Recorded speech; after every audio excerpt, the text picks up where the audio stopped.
All right, lads. Welcome back to me podcast, Cheaper Than Therapy. Mick Thomas here. How are you? Thanks for liking, subscribing, sharing, and coming on back. I greatly appreciate it. Get it wherever your podcast is available. iTunes, Spotify, Podbean. I don't know why I keep saying that one. No one listens to Podbean. If you do listen to Podbean, I'm sorry. Didn't mean that. Keep listening. And YouTube, if you want to go see what ridiculous jacket I'm wearing today. Episode 203. Big shout out to everybody. Thank you for listening to last week's episode. I got loads of emails about it. A lot of people were happy. A lot of people weren't happy about it, as they said I should not make fun or talk about the current administration, which, as we all know, that's what we're supposed to not do, right? And if you do, you're a bad person. But if you don't, you're considered good. So don't have any opinions on what goes on over there. This is not a political episode. I promise you. I'm going to move on. Come see me live this Saturday night, South Carolina, in Charleston. I am at the Trolley Theatre. This Saturday, 15th. 2 shows at the Trolley Theatre. Also, I got shows in between. I'm all over the comic strip, West Side Comedy Club, other clubs around, but these are the ones. 26 is a big one. Me and Sean and Adam Burke are bringing the All-Irish Comedy Festival to Maguire's Comedy Club on the 26th of April. Is it April we're going? No, May 26th. Sorry, May 26th. We're going to be at Maguire's on Long Island. We're bringing the All-Irish Comedy Festival. May 27th, we'll be in East Durham at the Irish Festival. July 22nd, I will be solo at the Nile Theatre in Arizona. I'm going to Arizona. And then on August 11th and 12th, I am in the Irish Festival. Where else would you put me, right? More dates to come. So I spent a day today. Happy Easter, by the way. I don't know when you're listening to this, but I recorded this on Easter. Happy Easter for those who celebrate, or for those who just want to wear nice hats, have Easter egg hunts, and do not know that it was the day our Lord rose from the dead and came back. But like a lot of people, Christmas comes, it's just a time for giving gifts and not understanding that it is the birthday of our Lord. But that's what we do, right? We just jump in and we hijack holidays for our benefit. But anyway, for those who really celebrate, happy Easter to you all. I was in the city today. I went in, took the family, and we went into the MOMA, the Museum of Modern Art. And we went in to see the Pinocchio thing. I should have looked I wanted to Google it, but now I feel if I go in, it'll wreck all my systems. The one that's on Netflix, right, by Del Toro. Is that his name? Am I saying it right? If I'm not, forgive me. And so basically what happens is when usually they make a movie or some sort of project and they have no room to store it, they'll just send it out, make millions of dollars and call it a museum. And they go, it's a museum, but what about all this leftover shit we have here? Put it in a box, send it to different cities. The people come look at our garbage that we don't use anymore. We'll charge them to look at our rubbish, and we'll call it a museum. Happened in Ireland, right? I don't know if you noticed, but the movie Saving Private Ryan was made. The opening scene was made in Wexford, my hometown. That whole beach you see, which is supposed to be Normandy, is Carricloe Beach, or Carricloe, as Americans say when they try to read the signs. Carricloe Beach. And so what happens is, like, Spielberg was there. He made Saving Private Ryan on that beach, and then it cost about, this is what I heard, it cost like $250,000 to ship all the equipment back. And it was all stuff like hollowed out tanks, hollowed out like trucks that, fake guns from World War II. And Spielberg said, hang on a second, $250,000 to ship that back? What if I do this? What if I go to a farmer and spend 10 grand and buy a piece of land on it, dump my shit onto the land, hammer down a sign that says, Saving Private Ryan Museum, put a fence around it, done. And that's what he did. And he paid, and of course everyone from miles and miles around will come to see the famous Saving Private Ryan Museum, because it was just made right there over the hill. So he just basically charges people now to go look at your garbage, and he kept the bonus, I'm sure. He obviously went back to the studio, and they're like, how much does it cost to ship the stuff over? Yeah, $250,000. Right, and he only spent 10, pockets the rest of it. Hollywood are corrupt. So I go to the MoMA today to watch the because son, big fan of the thing. I haven't seen it all yet. I've seen parts of it.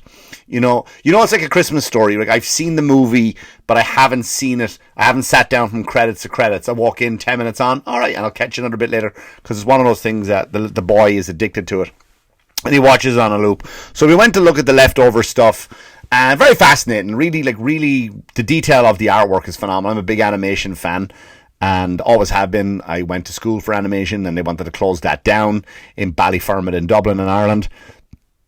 I'll do that on another episode, I suppose, about why. That's the problem with free education, by the way, for those Americans who think that it's better in other countries.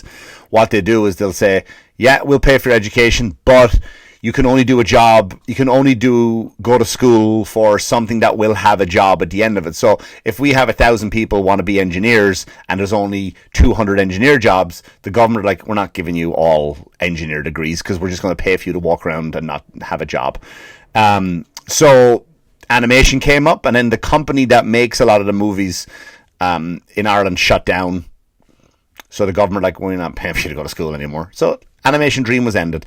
But beautiful piece of work, right? All the stuff was lovely and really, really artistic. So then I said I was there. We saw the museum, and like all museums, it's very small. Like yesterday, I don't know where I was, because yesterday I flew down to Nashville to do a private gig, and I flew right back again, and I got back in yesterday. So I was gone for almost 24 hours.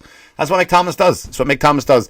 Get on a plane, straight to Nashville, do the gig, back on a plane, home again. But I had a few hours to kill, so I went to the Johnny Cash Museum. And again, it's probably just stuff he's found, and like, what am I supposed to keep all this shit? Hey, what about this old radio here that nobody wants? It's broken. Sell it to the museum. They'll love it. They'll just think, we'll tell him it was Johnny's first radio that he listened to ever. And then the people will go around for miles and take pictures of it and go, I saw Johnny Cash's first radio. Well, it ain't really Johnny's radio. We just don't want to store it anymore. People will pay to look at crap. Tiny museum, right? And same with like with the Pinocchio one. And so we figured, we got through the Pinocchio museum part of it, the museum part, very quickly. So let's walk around. Let's go and look at the rest of the art. Love art, me. I'm in the arts, and I'll talk about that in a second. Right? Let me go look at the artwork of them. Let me look at modern art. Haven't been to a modern art museum in a while. I love the Met. Last time was at the Met when they had the workings of Caravaggio. Beautiful brushstrokes. Loved it. Da Vinci stuff was there, right? I want to see a lot. I love art, me. Can't get enough of art. From the High Renaissance. I love that, from the High Renaissance, or the Renaissance, as they call it here in America, but it's the Renaissance, as it's pronounced, if I want to be a condescending cunt. And so we walk around, and I cannot believe how... This is what I hate about the art scene. You're all pretentious fucking cunts, right? And that's vicious. I'm sorry, I should edit that. I don't edit my stuff, so it's there now. It's out into the abyss. Just the pretentious bullshit that's there. I walked into one part of it, and the first thing I saw, right, was just about 10 boards that made up the colours of the rainbow. Now, obviously, we know gay. Just gay, innit? That's for the gay. Put that on the wall. Gay. I mean, other people just saw rainbow, but we all know what it is. And again, it was just boards that were painted and hung on the wall, and everyone was getting pictures taken with it. Mainly gays. And which it was, I'm not being a dick, there was just gay people kissing in front of it and that kind of stuff. Great, good for you. Love all that. Love that. Love for all. So then I came in the corner, and what I saw was 3 doors, and I think I posted a picture on my Instagram. 3 doors, nothing painted on them, nothing, no song lyrics on it, no poetry written on it, just 3 doors standing there all by themselves with a baseball bat leaning up against them.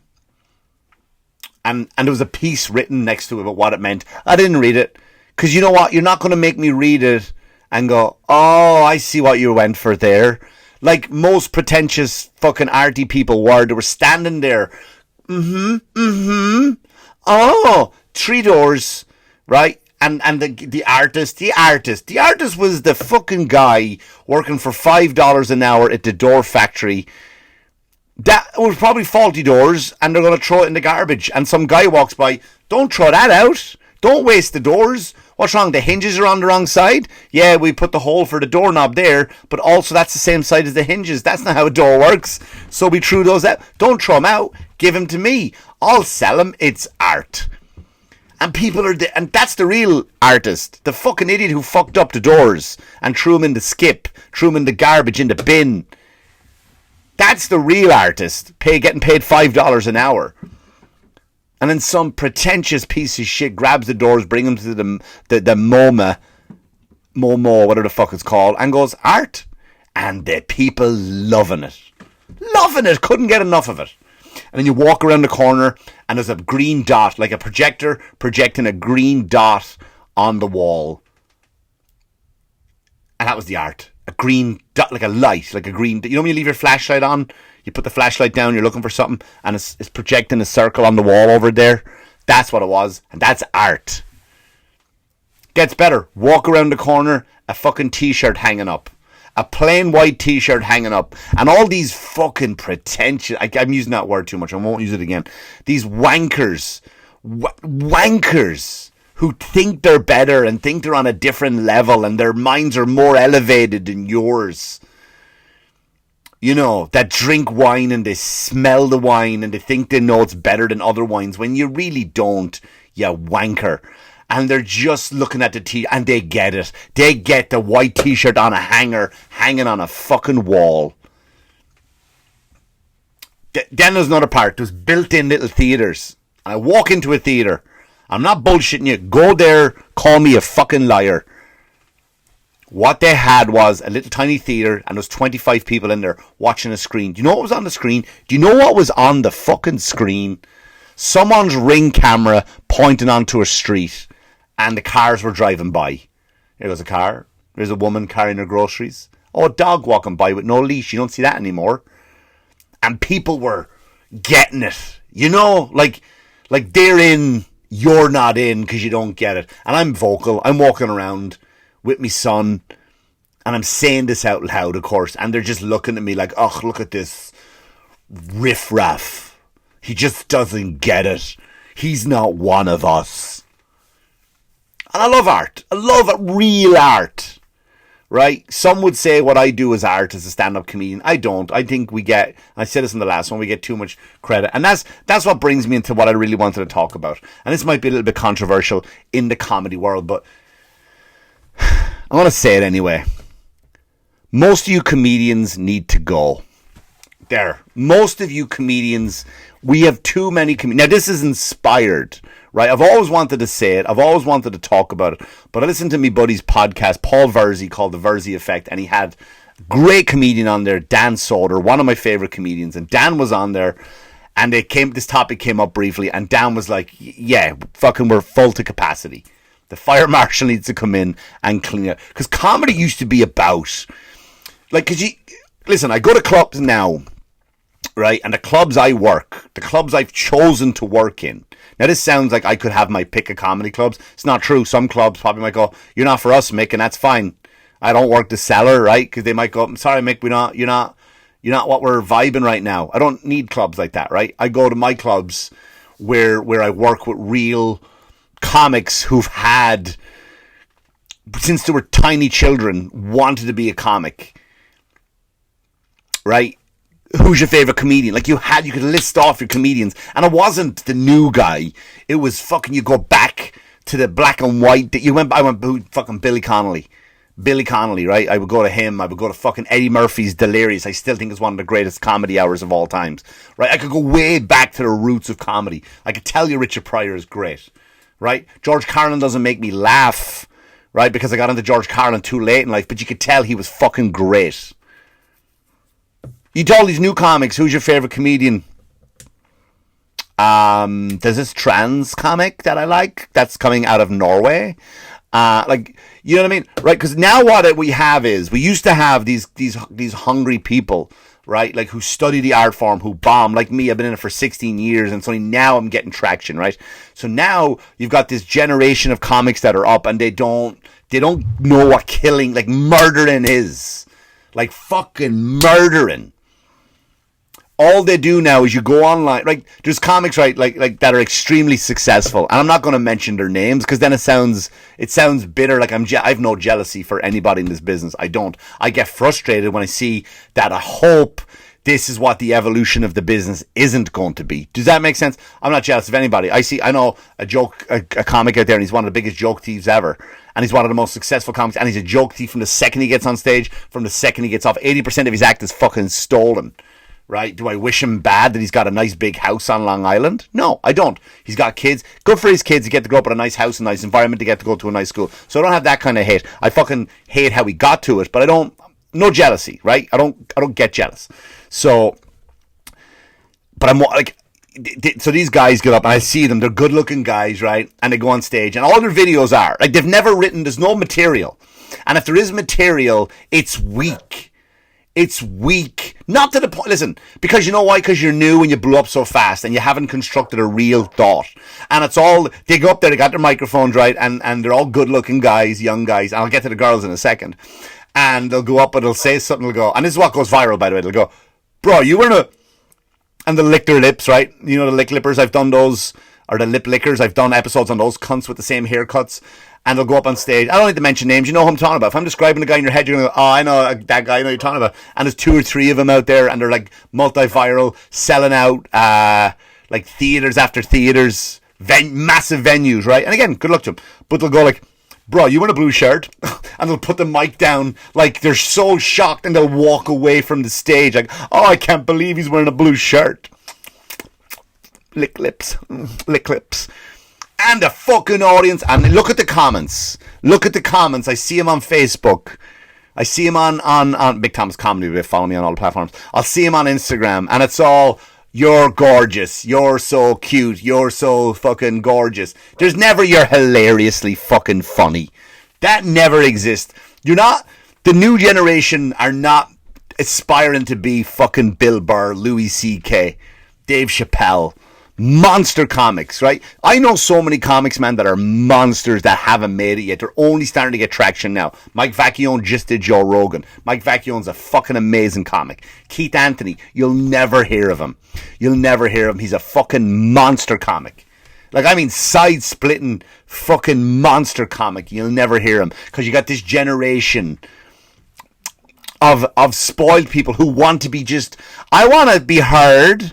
I want to go on stage and be heard and be liked and be popular, because these lick-lipping sons of bitches make it look so fucking easy. Now, you might say, well, isn't that a talent when you make it look easy? No. I'm not talking about that. Is what they're doing is fucking easy, right? Because what they'll do is they'll talk to the crowd, and the crowd will say something funny. So the crowd is now the comedian. So you're paying to watch this comic ask the crowd a question, because that's all it is. That's all there's the reels and their Facebook pages. It's just them doing crowd work. Not mine. I don't have crowd work on mine. Maybe 1 or 2. Right? Maybe 1 or 2. But you go to my page, it's me fucking, here's my actual content of material that I've written, that I've bombed with, that I've struggled, that's work, that didn't work. You can like it, you don't have to like it. But these new fucking cunts, man, right? It's just, get out of the way, because you're tarnishing. And then, like I said, one of these monster guys will go up on stage and just level the room, and they didn't know that existed. And then you have females. All you have to do in this business, there's been female comics that, I could name 3 female comics that have been my favorite, in my top 10 favorite comedians of all times. In no particular order: Jessica Kirson, Liz Mealy, and Carmen Lynch, right? Only now is Jessica getting some traction. Only now is Liz Mealy getting noticed. Carmen Lynch is only starting to become popular now. I've known these ladies for a year, and they were monster killers. Now you have these hot girls going up, and all they're doing is on stage. And I'm telling you, and you know who I'm talking about. And I haven't met a lot of these, so I'm not talking about them as people. I'm not talking about them as people. I'm talking about them as comedians. And you'll hear them, and they'll go up and they'll say something like, you know what I mean? Hey, what do you do for a living? You're a banker? That's boring. And the crowd, you just watch, right? The crowd goes mild. And then they'll post that. They'll proudly post that. And all the comments are, you're so hot. You're so sexy. No one's like, this is not funny, lady. This is not funny. So my point is, look, a lot of you need to just realize that this is not for you, okay? I get you want attention. There's other ways to get attention. There's so many other ways to get attention. Rob a bank. Go rob a bank. You'll be on the news, right? You be the town slut, male or female. There's so many different ways to get attention. Pretend you're back in high school just giving hand jobs. There's better ways to get attention than getting up on stage and tarnishing this fucking art form that we call stand-up comedy. You're tarnishing it with your bullshit because now people don't come to comedy shows anymore. Because sometimes I will read the comments and I'll go down. And again, I don't know a lot of these people personally, so I'm not going to shit on them as individuals. But you will see the comments, and the comments are stuff like, "Is this what comedy is now?"